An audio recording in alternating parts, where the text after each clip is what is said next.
We are very pleased again today and for this whole week to welcome Krista. And Krista, we have come to be very fond of your friends. And I think we can go away and say that we have been inspired, and we have, some of us, hopefully all of us, have moved to commitment and to action. And today she will introduce us to her very special guest, Dr. Krauss, and I'm going to let her do that introduction. I had the privilege of having breakfast with him, and I can tell you you're in for a challenge and a treat, without any question. Let me once again thank the Lewis Miller Memorial Fund for their commitment to Chautauqua over the many years since its very beginning, and especially for their support of this program. So let us give a warm welcome to our guests and ready ourselves for a program.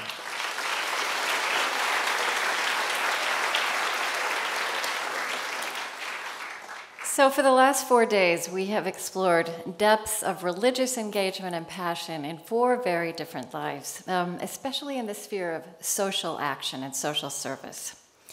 Public theology has a long history at Chautauqua, and in earlier generations, that meant a voice like Reinhold Niebuhr, an authoritative Christian voice in an overwhelmingly Christian culture. In my mind, the individuals we heard from these last few days are the shape of public theology in our time, and that is diverse and dispersed. It's men and it's women, people who are passionately at work in particular spheres of life that are often hidden from the news headlines, and they are Christian and they're not. The physician Abdallah Dar and the Buddhist anthropologist Joan Halifax, Father Greg Boyle's work with gangs in Los Angeles, and Rami Nashashibi's work in the inner city of Chicago. Today's guest takes us in a completely different direction, but one which I find equally distinctive and influential in our time. Lawrence Krauss is a cosmologist, a theoretical physicist, and a public scientist, bringing the learnings of science to the rest of us, to the wider world. So the science-religion debate is well known, and Lawrence Krauss has strong views on that. But in my mind, I'm just going to lay my cards on the table, what science might have to say about God or what religion might have to say about science is not really what either of those disciplines are for.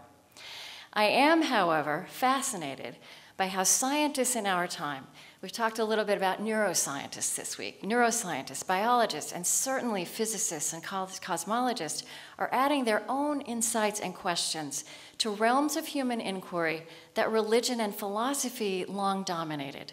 Where did we come from? What does it mean to be human? What does the future hold? What is our place in the universe? Science is as much at the center of everyday life as it's ever been.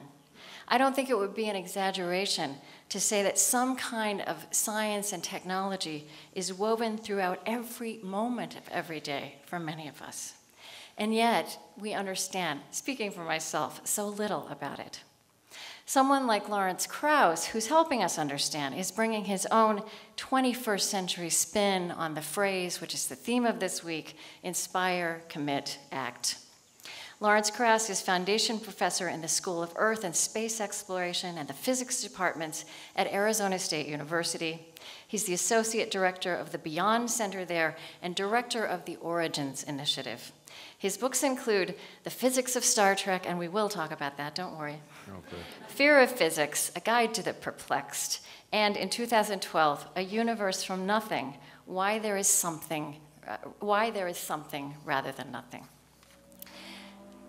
This Perfect. Comes right like clockwork, and I was informed yesterday it's a barge. I thought it was a train. Oh, I've seen it. Sorry, it's a steamboat. It's a steamboat, not a barge. Okay. It's a very fancy barge.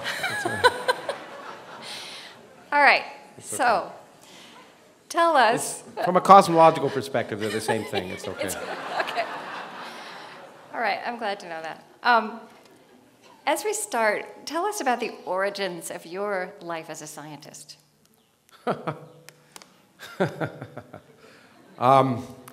My mother wanted me to be a doctor, and my brother to be a lawyer. And unfortunately, my brother became a doctor. A lawyer, actually. Sorry. Unfortunately, my brother became a lawyer. I would rather have him become a doctor. But And then, therefore, the pressure was on me to even more become a doctor. And my mother, unfortunately, since neither of my parents went to even finished high school, actually, got me, I think, helped get me interested in science in the sense that she mistakenly told me that, you know, doctors were scientists. Well, medicine is somewhat related to science. Some of medicine is, certainly. Most doctors are not scientists in the sense that... Right, right. And therefore, but I got interested in science, and I started reading about it a lot when I was a kid.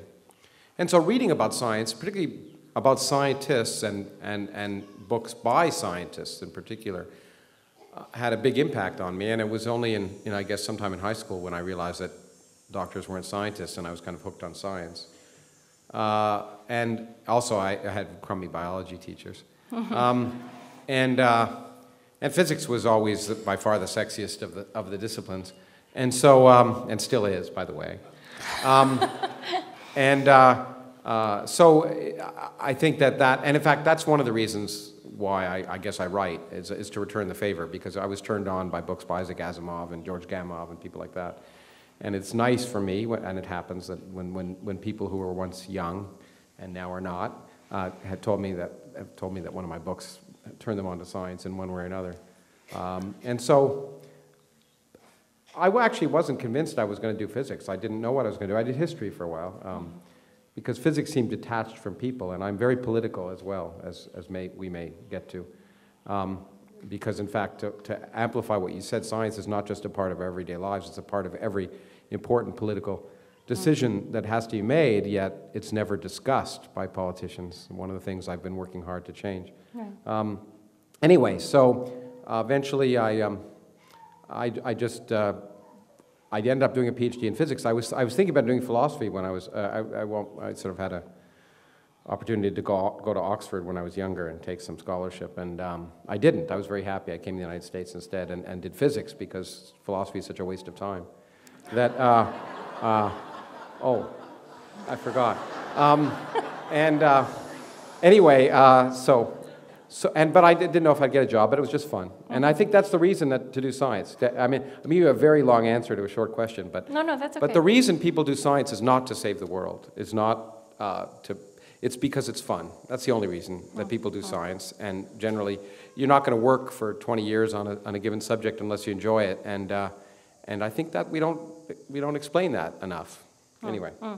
Was there any kind of religious or spiritual background in your childhood? That was a religious background. I was brought up in a Jewish family, and I was bar mitzvahed and briefly became anti-Semitic for a while after that.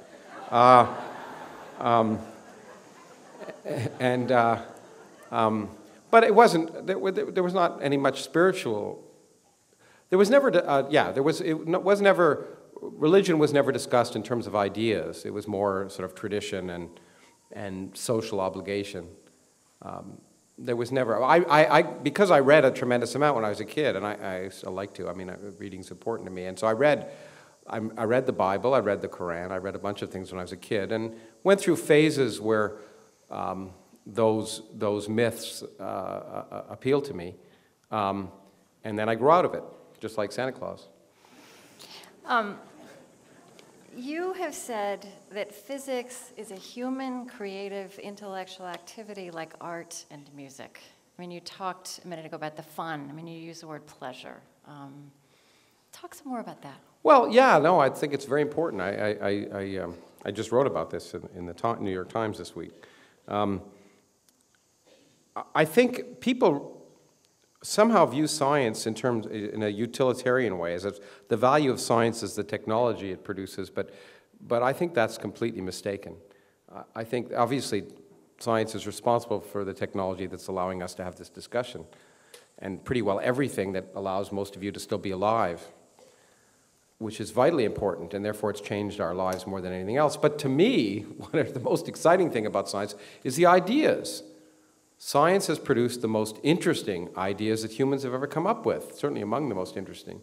And somehow, although it wasn't always this way, I was just having a discussion in Aspen last week on this very subject, it wasn't always this way, but now it's somehow, the ideas of science are not a part of our culture. It's perfectly acceptable to consider yourself literate if you understand, if you know something about Shakespeare, but not if you know anything about the Higgs boson. And I think that's a mistake. I think to be, and as I say, it's relatively recent. You used to be considered illiterate if you didn't have some ability to discuss at some level natural philosophy 200 years ago, or even at the turn of the last century. And now it's perfectly acceptable to say, oh, I don't get science. And scientists are responsible for a lot of that, I have to say. But it's the ideas of science that make it so important for humans, because it's part of what makes being human worth being human. The ideas of science. As I often say, we don't remember the Greek plumbing so much. We remember their architecture and their ideas. Mm-hmm. And I think for me that's what makes science worth exploring for people. Most people don't have to know how to build the detailed things of science, but the ideas change our perspective of our place in the cosmos. And to me, that's what great art, music, and literature is all about, is when you see a play or see a painting or hear a wonderful piece of music, in some sense it changes your perspective of yourself. And that's what science does in a profoundly important way, and a way with content that matters. And okay. You're a musical person, or you love music, you're passionate about music, aren't you? On paper, I look like a musical person. Okay, is that true? I do like music. I like art, but I like music a lot. Yeah. I mean, I have, if you've read my biography, you know I have some apparent credentials, but they're all fake. Okay. I was nominated for a Grammy, I will admit that. It's true. I just have no musical ability. But music, my daughter was very musical, played the violin in Cleveland, in fact. Mm-hmm. And so I've learned a lot through her. So I think I probably first became aware of you with the physics of Star Trek. Good. Because still am a huge Star Trek fan. And can I just say, I'm so pleased that you're talking about all the generations, Commander Data. Absolutely, it's important. The Voyager as well as Next Generation. That dates both of us, by the way, but in any case. Okay. And, I think as I've spoken to lots of scientists over the years, and I don't know, I think sometimes it's surprising to non-scientists that scientists love science fiction. I mean, you wrote somewhere that all scientists, all physicists watch Star Trek growing up. But then as I was thinking about this and thinking about the way you put science like in the realm of being cultured and arts, I mean, science fiction is a narrative, imaginative rendering of what scientists do. It's interesting you should put it that way, in fact, because it's really interesting that you put it that way, because people imagine science fiction is an imaginative rendering of science, when in fact science is a far more imaginative rendering of science fiction. And no, it's somehow, that's the point. Creativity is not something, and imagination are not things that are normally associated with science, except Richard Feynman, who I did write a book about, yes. Said, science is imagination in a straitjacket. And it's far more difficult to conform your imagination to the evidence of reality than to invent your own realities. In fact, that's religion as an example. And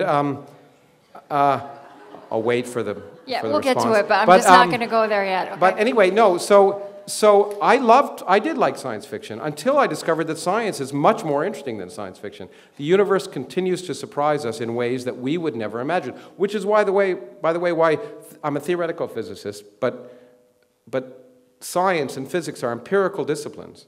And if we just thought about the universe, and again, to not be completely facetious, philosophy was an example of that. If we just thought about the universe, we'd come up with the wrong answers. Because the universe is far more imaginative. And so we have to keep probing the universe and asking questions. And that means doing experiments and observations. Because it constantly surprises us, and in ways that no one would have imagined. And one of the things that amuses me about science fiction is how it misses all the really big things. So do other physicists watch Star Trek growing up, and then they realize that science is more interesting? It's hard to know. I've thought about that a lot. People ask me. It's hard to know if the watching Star Trek influenced them to become scientists, or the other way around, or whether they're interested in science promoted. I think there's no doubt, and Stephen Hawking wrote the foreword for that particular book, and he said, it helps spur the imagination, and it does. So to the extent that I think it was one of the, I used to think it was a geeky thing to watch Star Trek. It isn't. One of the things that amazed me when I wrote that particular book, that shocked me, was how broadly and deeply Star Trek had permeated not just the culture in the United States, but around the world. And it wasn't just 16-year-old boys watching it. No. And it was, and people who became scientists, lawyers and women, and it's kind of interesting. It's not a gender thing either. And what the reason that I think that's the case is that it presented two things: a hopeful view of the future, which science fiction doesn't often do, and a view of the future where science actually made the world a better place. Yes. The Star Trek future is a better place because of science. And I can't resist saying it here now that I think about it, but it was one of the reasons, if you know in Star Trek, that basically they've dispensed with the quaint notions of myopic views of the 20th century, including most of the world's religions. Yeah, well, yeah, okay. We're not going to go there still. Okay. I keep trying to get you there, but it's not going to work. Yeah, they did, but then you had in The Next Generation, you had this kind of immortal, semi-divine... Q. We one of my favorite characters. This is too inside baseball. I mean, but, just to this point that Stephen Hawking did write the foreword to your Physicist of Star Trek, I mean, there's an episode of Star Trek The Next Generation where he was in the show, and sure. He was together with Einstein, who obviously was not there in person, although maybe he can bend space-time that much, I don't know. A couple of others, and Stephen Hawking wrote in the foreword to your book, I was very pleased that Data decided to call Newton, Einstein, and me for a game of poker aboard the Enterprise. So we have to go on, Stephen but well. I wish we could talk about this for an hour. That's the reason he appeared on the show. I'm sure it was one of his requirements. And as you've pointed out, often, like literature and the arts, science is getting at origins. Who are we? Where do we come from? Where are we going? So, but in a very different way than religion approaches these things, or philosophy, or the arts. So, as a cosmologist... I'm biting my tongue. Yeah, I know, no, but I just want to hear from you. Like, as a physicist, how do you approach the question of origins? What are you looking at? What are you exploring? Well, I think I'm exploring the same questions that people have had since people have been people. We all want to know where we come from, how the universe originated, how it'll end, what we're made of, and that naturally does lead to questions of is there purpose and are we here for a reason, I think. But those aren't science Those aren't questions. scientific questions, Yeah, and in fact, that's what I was just going to get at. They're not scientific questions. They presume, in fact, most people, I've gotten in a lot of trouble from some philosophers recently because I use the word why. Why is there something rather than nothing? And in fact, as I say very clearly in the book, why questions don't mean anything. They're content-free. Any of you who have children who've been asked why, when ultimately the only answer to that is because, and that is also content-free. Because why presumes purpose. Whenever we say why, we really mean how. At least in science. In science, yeah. And it's true, and that has content. And we say, when we mean why in religion, we're presuming the answer before we ask the question. We're presuming there's purpose. There must be a reason for our existence, otherwise why? And science doesn't make that presumption. And the remarkable thing is science finds the universe works pretty well without that presumption. And so when we ask the why, as we used to ask, we can ask the question, why are there 9 planets? And there are 9 planets, by the way. Pluto is a planet. I don't care what my friend Neil Tyson says.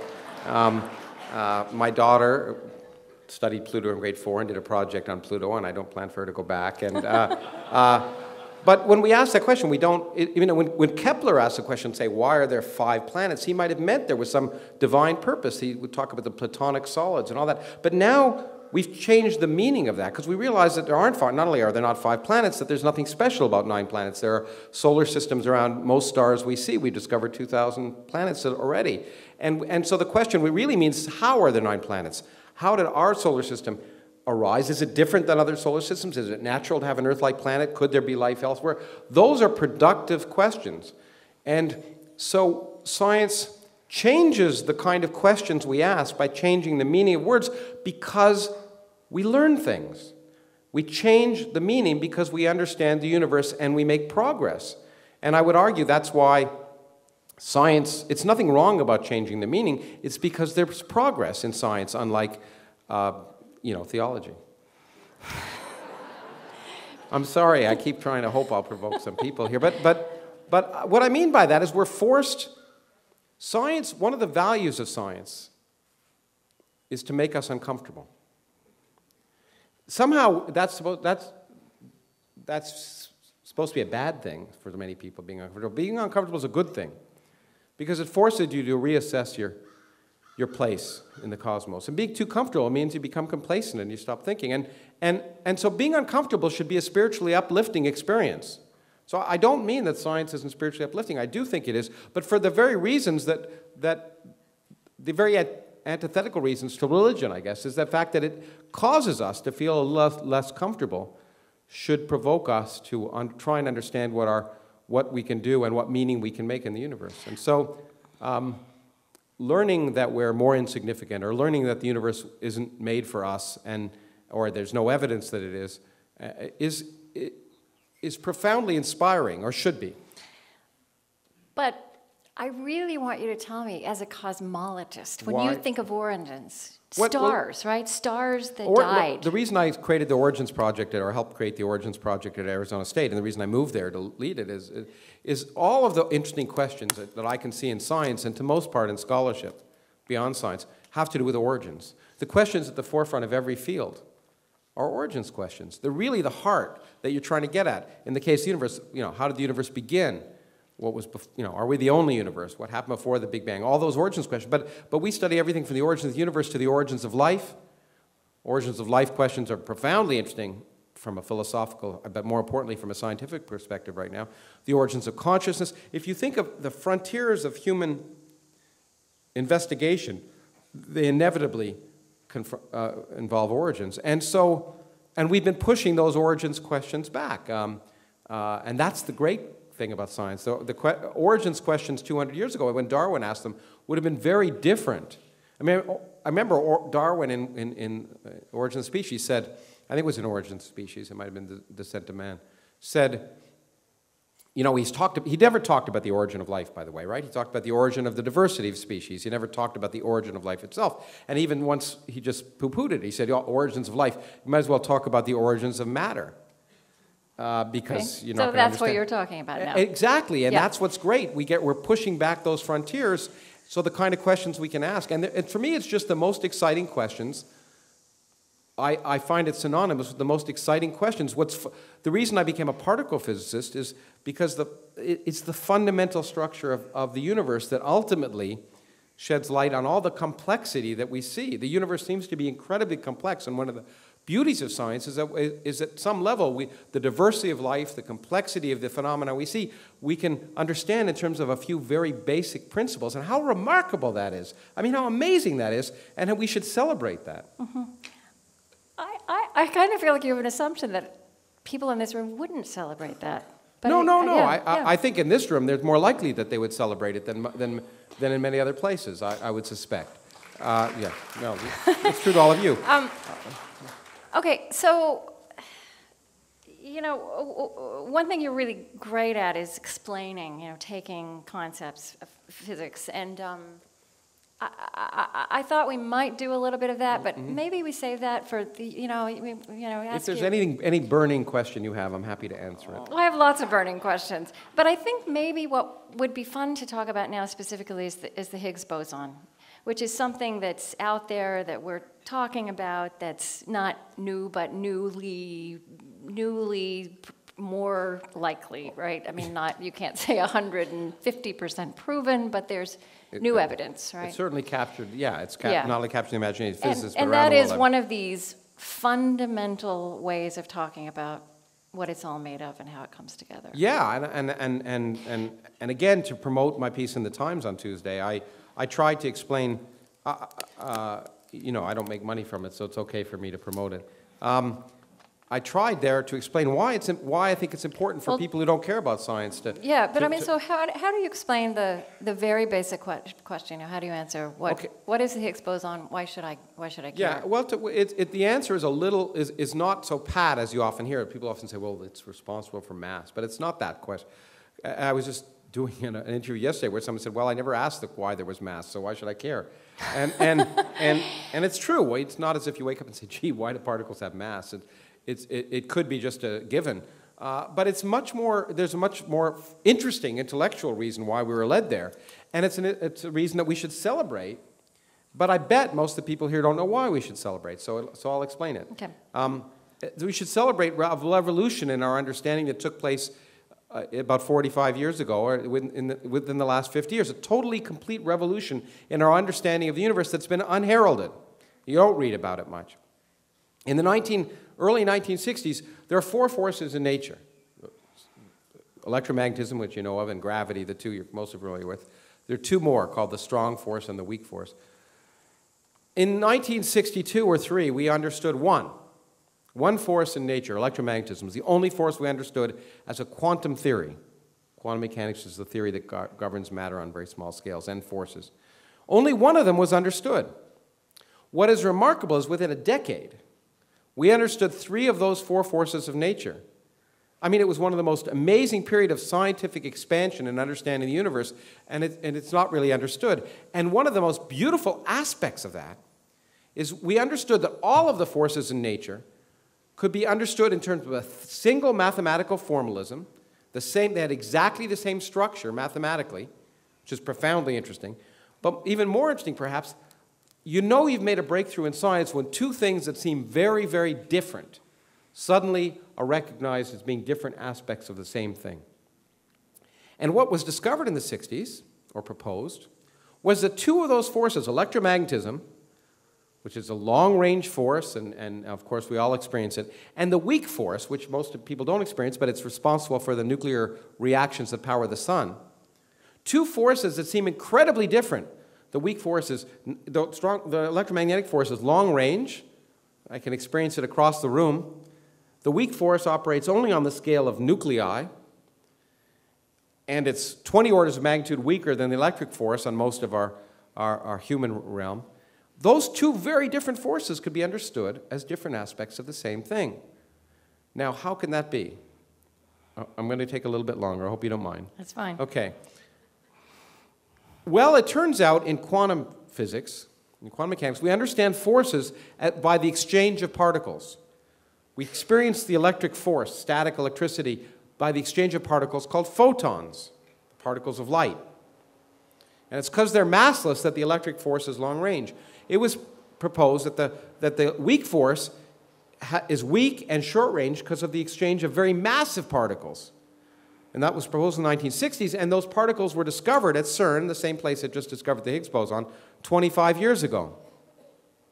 But how could, therefore, a force that has massive particles, be the same as a force that has massive particles?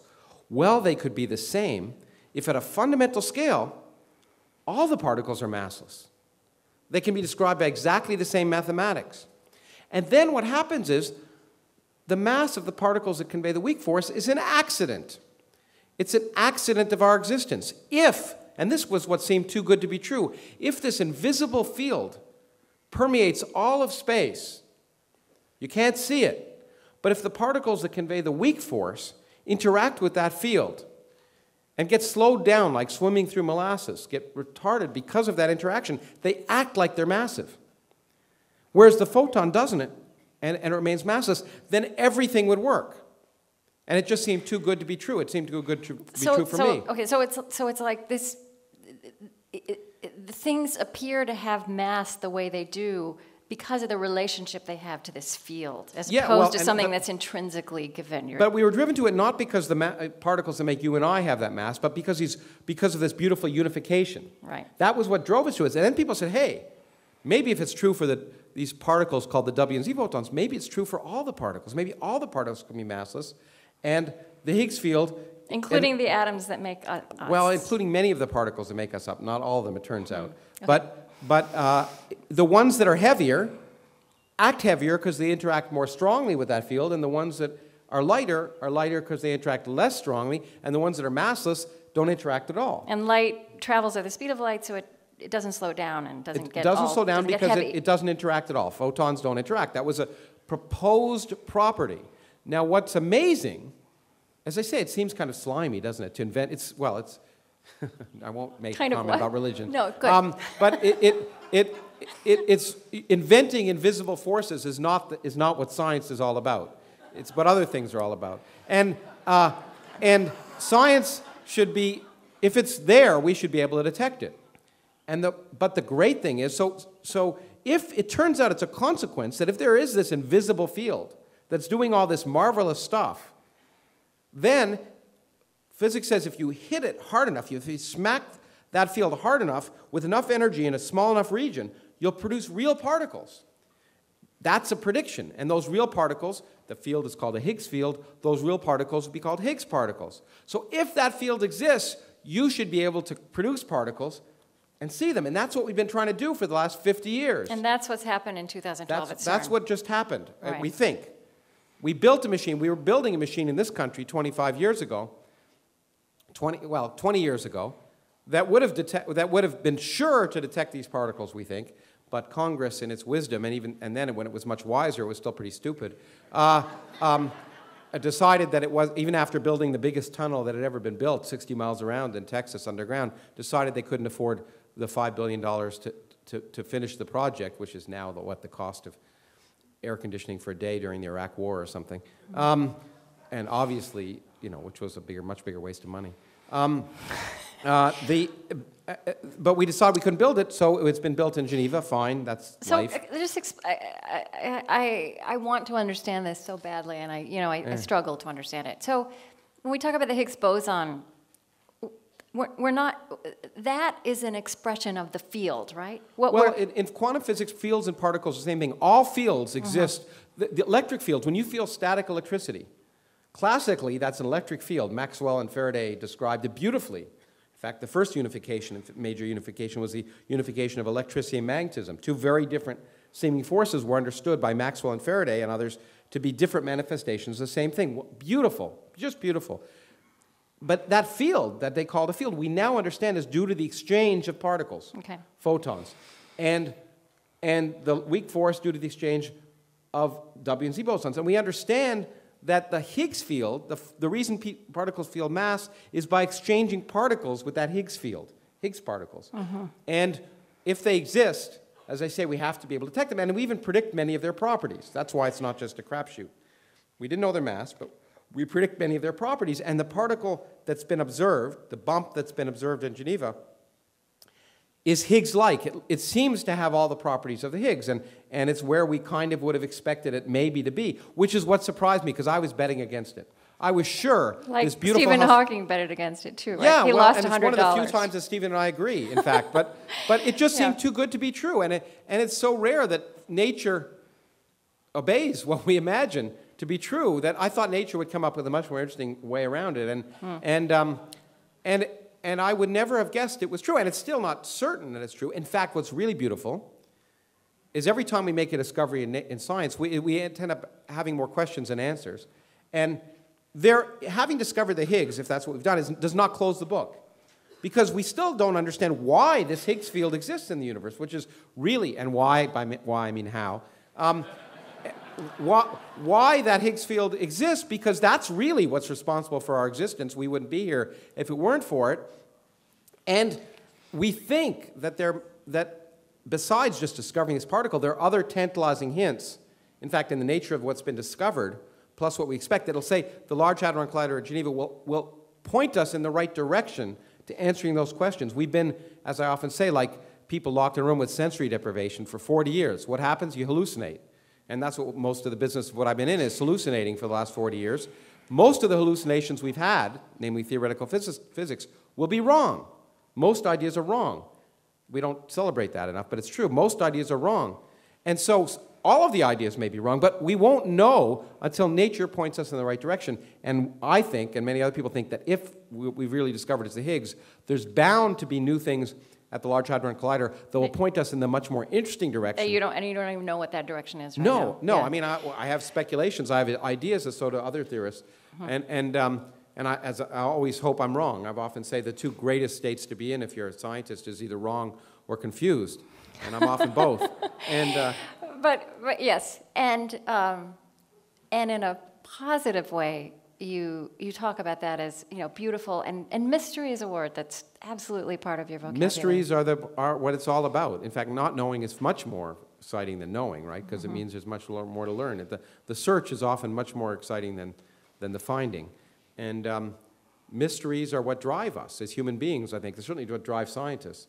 And the beautiful mysteries of the universe are what should keep propelling us, because we are fortunate enough, for whatever reason, to have an intellect and have evolved, and I can still say that in the United States, to have evolved a consciousness that allows us to ask those questions, and to stop asking them is just a tragedy. Yeah. Okay, so here's where I want to talk about religion. Oh, good. Good, because when we talk about stop asking those questions, it's a natural segue to religion. Well, but actually, what I was going to say is, I think a reverence for mystery is something that great scientists and mystics and, in fact, our traditions at their orthodox cores have in common. Absolutely. I mean, I science know and that's religion not have a what common- religion is most famous for right now, but to me, that is the shared language. There's the shared language of mystery. Yeah, I'll give you that. No, and I mean, the origin... Thank you. The shared... Well, yeah, except that science has changed the language, Yeah. because science has meaning. And I don't mean that in a facetious way. I really don't. I think that science and religion and mysticism and all have their origins in the same... in being human. They all have common origins. The difference is that science has moved beyond, has taken us beyond our childhood. So one thing that happens to me, because I spend my life in conversations, and so I start to have this cumulative conversation in my head. And so a couple of people I was thinking of as I was reading you and kind of getting inside your head. By the way, I think I talk about my interview methodology as the Vulcan mind meld method. Excellent. Okay, so that I try to, your thoughts to my thoughts. I try to just know everything I can, so I kind of have an idea of how someone thinks, not just what they know. I want you to know the earth moved for me as well. That I'm what? Okay. No, it doesn't matter. I'm just, anyway. I didn't hear that, and I'm not going to ask you That won't get into the radio program, Okay. I'm sure. I didn't hear it. And, okay, so two people I thought of. I mean, one is, I think a lot of what you're arguing with in religion, a lot of religious people would argue with too. And, but I kept thinking of a geneticist, Lyndon Eaves. Do you know him? He's done a lot of the biggest long-term studies of twins. And he's also an Anglican priest. And he said to me that when he was in his laboratory, religion most of the time had no place there. He said, I hold it at bay. And at the same time, when he's sitting at the bedside of somebody who's dying of cancer, science has nothing to say in that moment. There's meaning. Oh, I disagree about that. I think, I know always people say, in fact, a very famous biologist said, the minute I go in the lab, What I'm does an science atheist. have to say to death, to dying? Not to the biological breakdown of a body, but to the existential moment of dying. I think it has a tremendous amount to say. It has to say to us that, first of all, it has to say what dying is. What is dying? No, What's yeah, the process okay, there's of dying? that. There's that. No, I know. because we're all going to experience it. And I think a realistic assessment of what the process is helps us understand what we're going to experience and try and make sense of it. But what It seems to me you can't make sense enough to make even an ethical or moral decision without understanding the basis in reality. And you can, of course, but when you do, when you make your ethical and moral decisions without a basis in reality, then you end up with the Republican Party. No,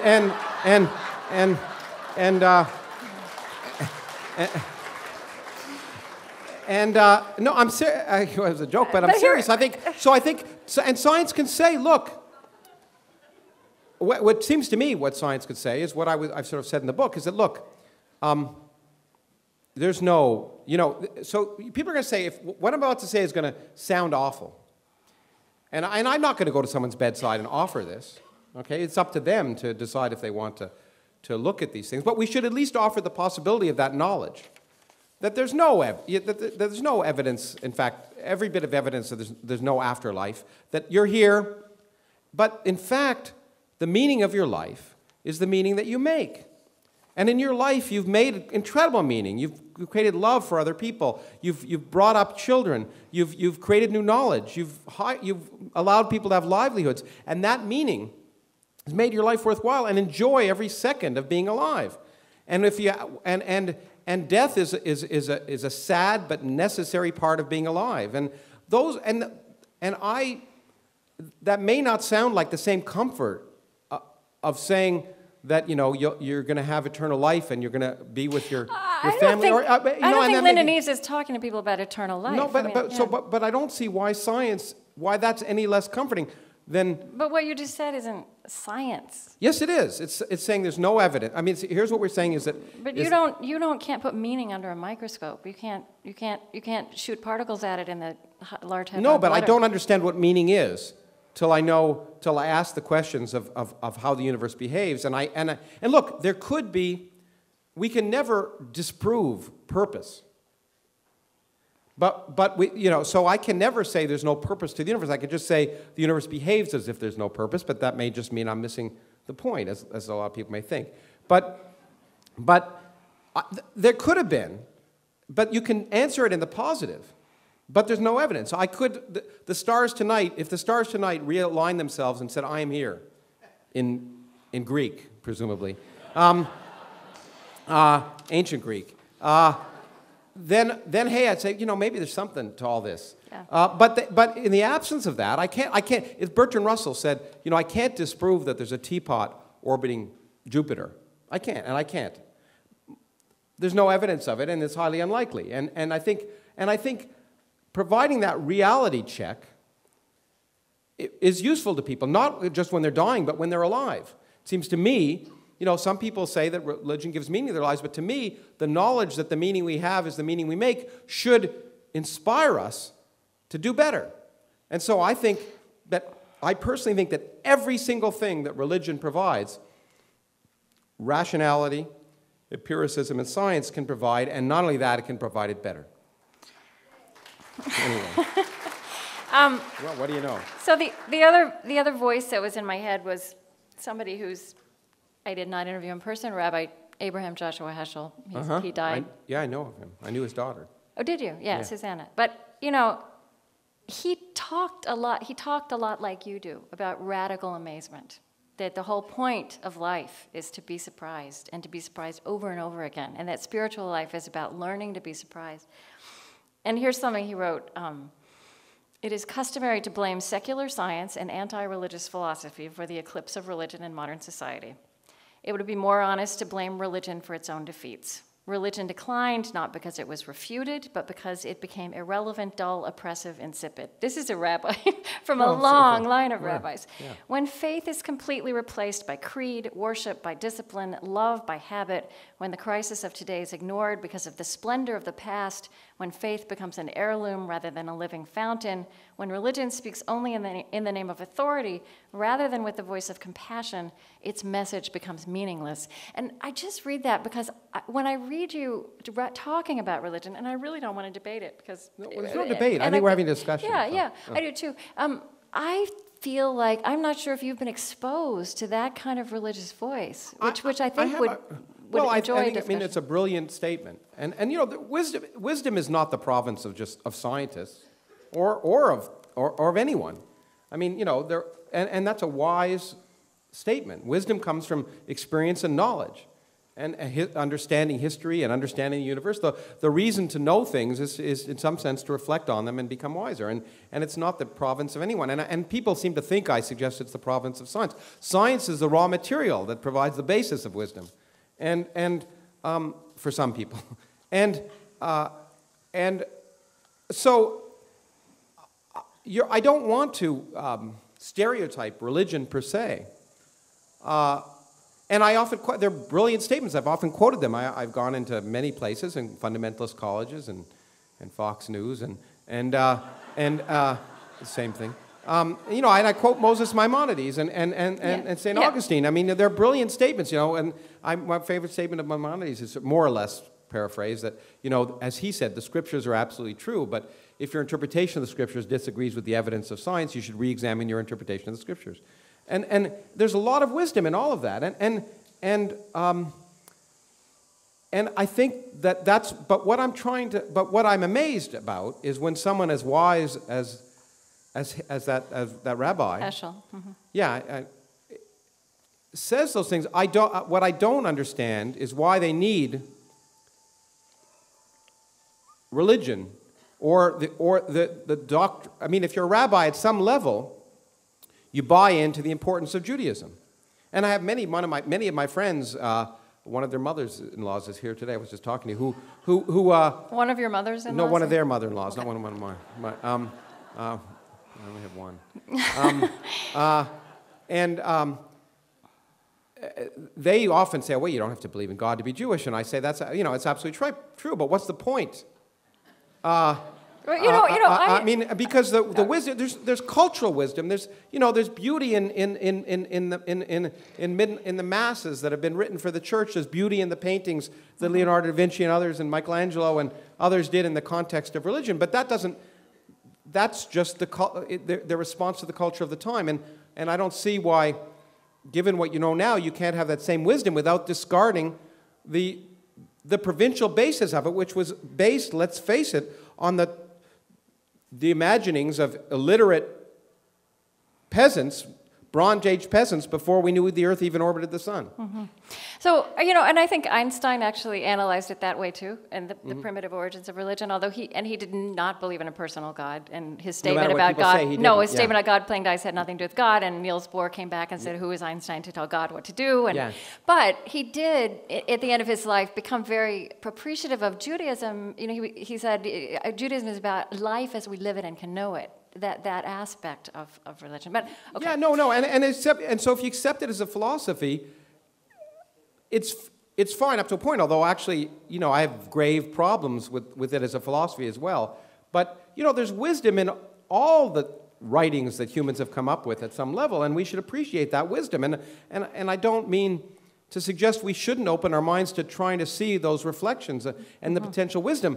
But we don't. But I guess, as Einstein would have said, I don't see the underpinnings, and he would have, you know, as a cultural thing, he would have said, well, it's important to preserve that culture, and I guess I believe strongly in preserving culture, but culture that's based on productive reality. So one of the things that the other people I've been talking to this week, the other people who've been here at Chautauqua are all religious people who've been working in serving others, right? In compassion and doing much more useful stuff than I do. Well, you know, working with people who need help, and I admire tremendously what but they do. But I just, you know, I think say something. So we've talked a lot that this concept of the other comes up, and the problem human beings have with the other. And it's a problem not just for religion, but for our society. And you have talked about the other in these terms, that we are connected organically to everyone who's ever lived, even our enemies, through the atoms and the oxygen we breathe. I mean, I think that is an example of science throwing this fabulous new light on something that vexes us. Absolutely, in a much more productive way than saying we're all brothers under the skin or something. Because we really are, but it's really amazing. Every time you breathe in atoms from virtually everyone who's ever lived. Every time you take a drink of water, you're drinking the secretions of every slimy thing that's ever been around. And you know, as I said in the beginning of the book Adam, that my mother used to tell me when I picked up a glass of water, don't touch that, you don't know where it's been. She had no idea. But I think that's exactly, to me, what science can provide, is a realistic basis of understanding how artificial and myopic the definitions of us versus our enemies are. We're made of, not only are we made of the same things, we're made of their atoms. And we're made, and every atom that in our body was once inside a star that exploded. One of the most poetic things I know about the universe, that we're all stardust. These are amazing things, and they have content, and they're true. And that, I mean, those three things are great. You can be amazed without either the latter two. But I think when you get all three, it's really something. Yeah. We have to open this up for questions because this is so interesting and we're running out of time. So we have 2 microphones as usual, and I'm going to have to stop the questions at some point. So let's get going. Thank you, Krista. I've enjoyed this so far. Yeah. Down through the ages. Yeah, thank you. Thank you very much. Thank you very much. Thank you. Down through the ages, religion has always offered hope, redemption, removal of guilt. You offer uncomfort, uncertainty. Doesn't that explain why most people are religious? Yeah, to some extent, but I don't think I just offer that. I think I offer hope. And, and I'm not sure redemption is something that we need. I think science offers hope. It offers hope for making the world a better place in a much more real way. Religion has been very successful for thousands of years at not making the world a better place. And in many cases, and I don't, look, I understand the utility that religion has provided and the hope and the good service that's provided by many of the people who've been here. They're inspired by those things. But I guess the 2 things I say is that, first of all, that's not just the province of religion. People are inspired to make the world a better place for many other reasons. They can have hope in the future for many other reasons. And so I would say, on balance, that that religion has not achieved those goals in all the time it's been there. And my friend Steven Pinker wrote a wonderful book. It's a long book, The Better Angels of Our Nature, which really discusses the reduction in violence over human history, which is amazing because we all have this presumption, we're talked about terrorism and all this nonsense, and we're taught to be afraid because it's very effective to control people who are afraid. But in fact, you can show in very good ways, as he has, that violence has significantly reduced over time. And he argues, I think pretty effectively, that one of the reasons for that is the rise of rationality and the Enlightenment. Not because people are more religious. In fact, happily, people are getting less religious all the time. And it's true. It's a statistic. People are getting, no matter what, in this country is a very religious country, but the statistics are going down all the time, and there's a time when you imagine it might hit 0. And I personally think, at that time, if it ever happens, and I'm not convinced it'll ever happen, we're all hardwired to want religion in many ways, from an evolutionary basis, but that the hope and the lovingness and kindness will in fact increase instead of decrease when that happens. At risk of, but I really don't want to. I want to lodge this, that I don't equate drop in institutional affiliation with a lack of religious or spiritual depth, and I think that's the quibble I would have with that statistic. I would argue, and I'm not a big person. I didn't know if we'd get into spirituality. It's a term I never really understand, but I think you're absolutely right, and I think what I would like to see is that science and reality provide the spiritual fulfillment that we need as human beings, and I think it can, and people can disagree with me about that. Okay, next question. How do you define love, and from where does it come? Well, first of all, I'm not an evolutionary psychologist or a neurologist or a neuroscientist, but I think it comes from my understanding and my effort to understand that suggests it comes from many different areas. It certainly comes from chemistry, hormones, and not just sexual hormones, but many other aspects of what drives our perceptions of ourselves and others. It comes from logic as well. It comes from understanding. It comes from the effort to understand someone and find that they somehow mirror everything you like about nature, that everything you admire and respect. I'm deeply in love right now, and I think the reasons for that is that the person I'm deeply in love with reflects all of those aspects of the universe that I admire. But I also realize that there's many other aspects, physiological and chemical ones, that drive that. And I'd be a fool to think that I wasn't also driven by those physical processes. Do we understand all of it? No. But that's the great thing. Not understanding it is wonderful, because it means there's so much more to learn about what drives us as human beings to understand ourselves. And maybe when we do, we'll be better at love. Yes. Thank you. Can you explain to us what dark energy and dark matter are, and why, how it's important to us? And you have about 2 minutes for that. Well, they are almost everything in the universe. Let me make it quite clear that you are indeed far more insignificant than you ever imagined. Not just you, but you, not me, but all of you. No, all of us.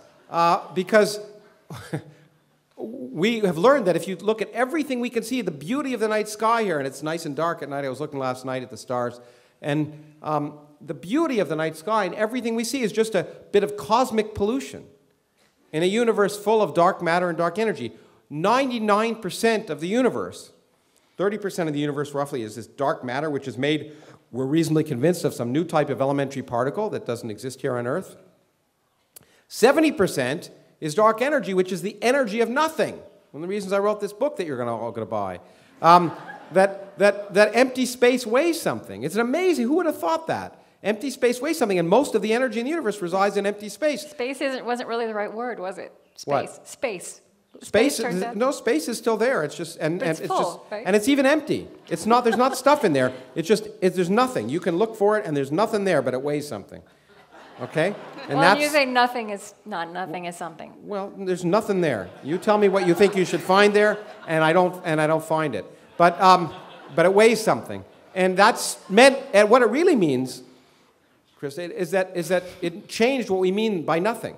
Right. But there's nothing wrong with that. Science changes what we mean by things all the time, as we learn. That's what learning is all about. We change the meaning of things that we thought of before in a rough and in love. We may change what we mean by love when we understand it more, or morality, or lots of other ideas that are at the forefront of our understanding. But to get back to your question, so that's the dominant stuff in the universe, and everything we see is 1%. You get rid of everything we see, all the stars, planets, people, aliens, everything, and the universe would be essentially exactly the same. So much for a universe made for us. We're just a irrelevant byproduct. And that's wonderful. That's wonderful. But the other reason you might care is that it's responsible for our existence. We now understand that without dark matter, for example, galaxies would never have formed. It was necessary for that dark matter to exist and be different than the normal matter in order for galaxies to form, and therefore stars, and therefore planets, and therefore people, and therefore theologians, and or whoever else. And therefore, it's responsible for our existence. Now, it will never produce a better toaster, I doubt. It won't do anything useful. And therefore, you might say, why should we care about it? And what amazes me, to get back to the question you asked at the beginning, is why people ask that question. Because they never ask that question of why, what use is a Mozart concerto? What use is a Picasso painting? What use is James Joyce Ulysses, or whatever? But that's why we have to have people like you, because we can't take that in. We don't know how to enjoy that. Well, you're right, I agree, there's a bigger barrier. You can't turn up like you can for a concert. But you know what amazing? But at the same time, you can enjoy it, I would argue, and most people just give up. And scientists are a large part of it. Most people, when it says come to science, well, I just don't understand it. They give up thinking. And that's a really sad part of our culture. And people don't say, you know what, I can't enjoy music unless I'm a musician. Can't enjoy art unless I'm an artist. But you know what? Unless I'm a scientist, I can't enjoy science. There is a great deal to enjoy, and of course, that's one of the reasons why I do what I do. But we have to get over this idea that you don't have to think at all. Well, you have to think a little bit. And people just close their minds. I write books, and so sometimes I read reviews. I try never to, but I do. And And a great, so you got someone, let's take the New Yorker. You get a review of a John Kenneth Galbraith book on economics. That dates me. But maybe Paul Krugman if you wanted, modern economics.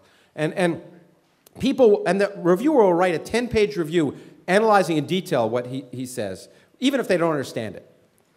But a review of a science book, a really good review of a book of mine is, it boggled my mind. I don't understand it, but it just boggled my mind. Now, can you imagine them writing that about Paul Krugman and still having their job at the New Yorker? You know, I just don't understand the economics, but it boggles my mind. But that's a great review of a science book. You just put your mind in neutral. Yeah. Anyway. Oh, okay. Yeah. Yes. I like your comment that we all need to grow up. I've been told that many times. Anyway, go on. Well, but I would like to make a comment and also to ask a question. Sure.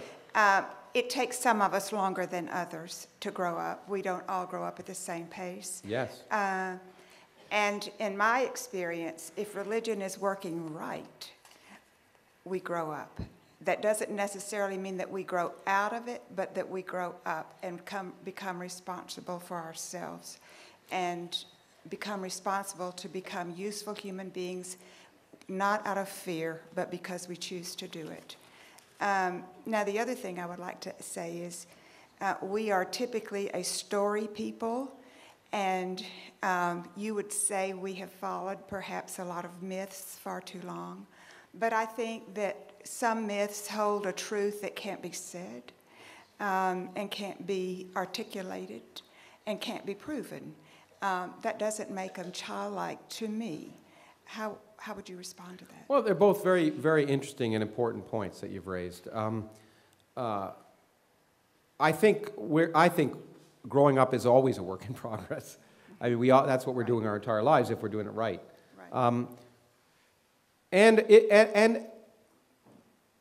it comes from many different places for many different people. So, you know, I'm not Dr. Phil. I'm not prescribing nonsense that, you know, pap for the public that everyone can, you know, make everyone alive better. I don't ever pretend to do that. At least I try not to. You know, some things work for me and don't work for you. Right. And that's fine. And so people get their inspiration from lots of different places. And there's no doubt that for many people, their religion helps them grow up. I'm not suggesting that's impossible. What I guess I'm saying, which is where we might disagree ultimately, is it necessary? Now, why should I ask that question? And the only reason I ask that question is it seems to me that it is absolutely true that religion can help you grow up. But when I look at human history, I would argue the net effect of religion, and organized religion, has been negative.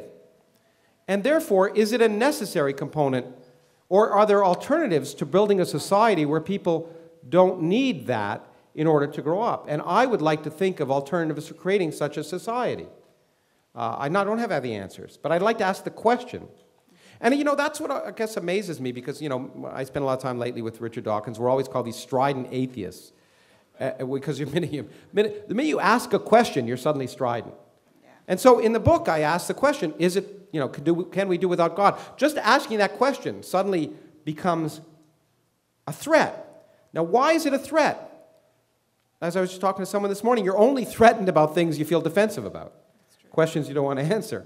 And so if it's threatening, if asking the question, is there a God, is threatening, it means you're pretty insecure about the whole thing. And so we need to ask questions, and I don't know the answer. As far as the myths, you know, you're right, there's Aesop's fables, there's wisdom in those myths, but we recognize them for that. We recognize them as written by humans, for humans, to impart wisdom. We don't recognize them as representing literal truth, okay? And the danger, and I know you're not one of the people who does do that, but there's a great danger for people who take those things to be written by humans and ascribe them a certain sacredness that they don't deserve. But I agree. Yeah. Okay. I just want to add to that. Thank you. I really appreciated the question. Yeah. Thank you. But there's a potential danger. I mean, it's how you use those, right? And science can also I mean, there's a big destructive history of science, right? Sci- The atomic of bomb, right? So it's how these things are applied, which Of course, that's what I said earlier. Science is the raw material, is the basis of wisdom, but science isn't wisdom. Yeah. And science and the technology of science can be used for good or bad. And that's why, by the way, I don't think scientists should be running the world. I know many of my colleagues, and I'd hate the idea. But more importantly, I'm interested in politics. I'm a very political animal, as you know. But what science should do is provide the empirical basis for people and all people to make decisions. And in a democracy, that means an informed populace and informed legislators. And we have neither. Okay.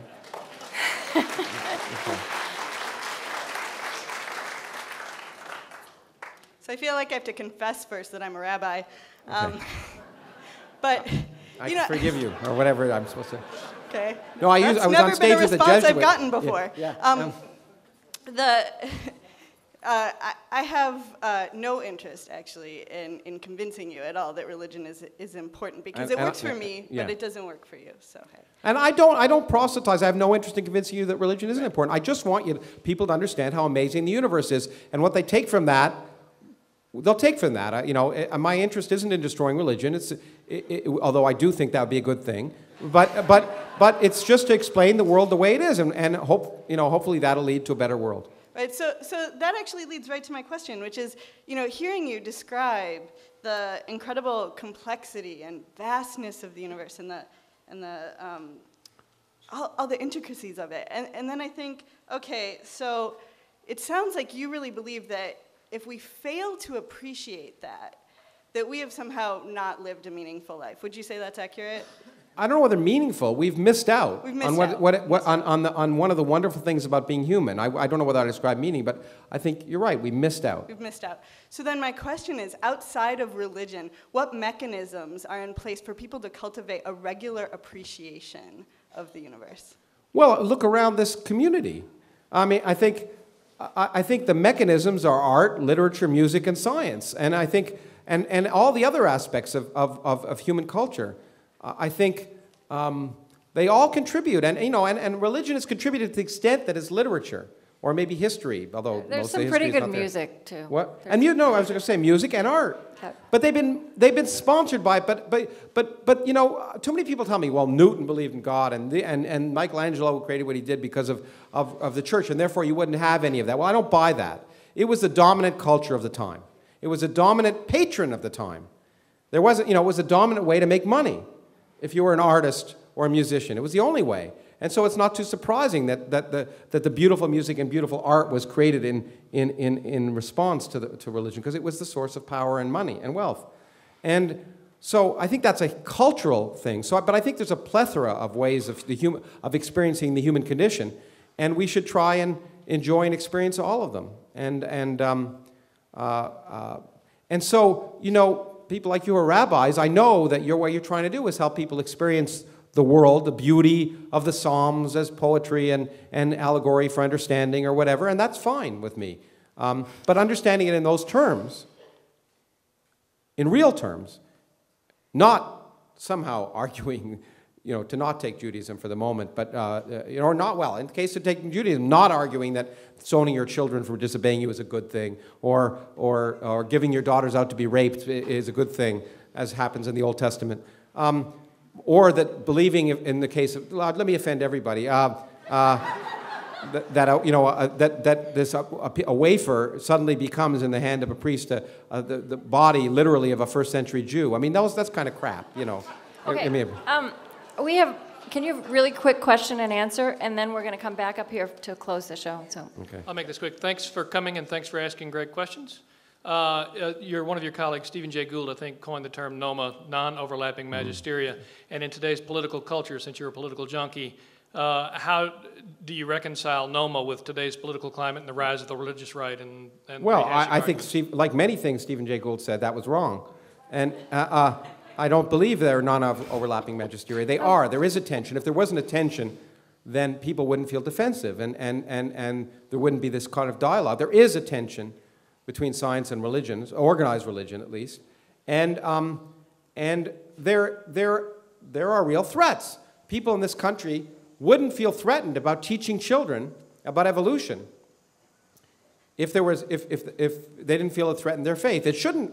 Well, maybe the difference between me and my friend Richard Dawkins is he feels it should threaten your faith, and it will threaten your faith.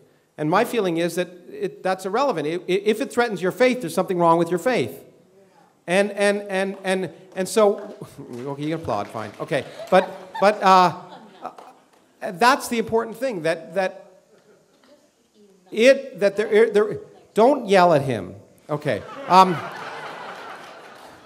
So, not on my time anyway. But I think that in that sense, there really is a convergence, and more importantly, science presents knowledge that can threaten faith, and we have to recognize that as a reality, and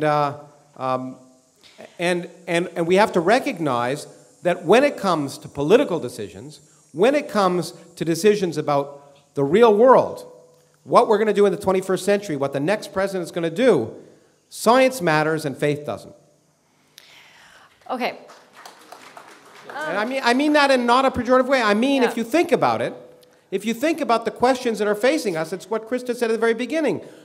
All the questions. You know, I've created an organization was called Science Debate 2008. It's now Science Debate 2012. We tried to get a debate between the presidential candidates on the issues that matter, on energy, security, the environment, health, all of the things that really are going to impact on our lives in the next 20 years, and all of which have science at their basis, at least in order to create informed discussion. And last time around, the candidates decided to have a debate instead on faith. And what did we learn? We learned they both had faith. And so I think if we want to be informed about the issues that matter, that really the decisions that are going to come in Congress, we have to realize that science is the way to do it. Anyway, So, at least the way to inform ourselves. Yeah. I want to come at this a slightly different angle, just our last couple minutes. Okay, sure. I think one of the most interesting things that's happening in science, in other parts of science, in neuroscience and evolutionary biology, is scientists putting, taking into the laboratory these virtues of altruism, empathy, compassion, forgiveness, and realizing that these are essential to the survival of humanity, to living in this world of diversity. Well, they're essential to the evolutionary development of humanity. Right, Yeah. right. And so one way I come to think of these practices, and because our religious traditions are the places we've talked about virtue. Right, a lot of bad has been done, but a lot of good has been done too.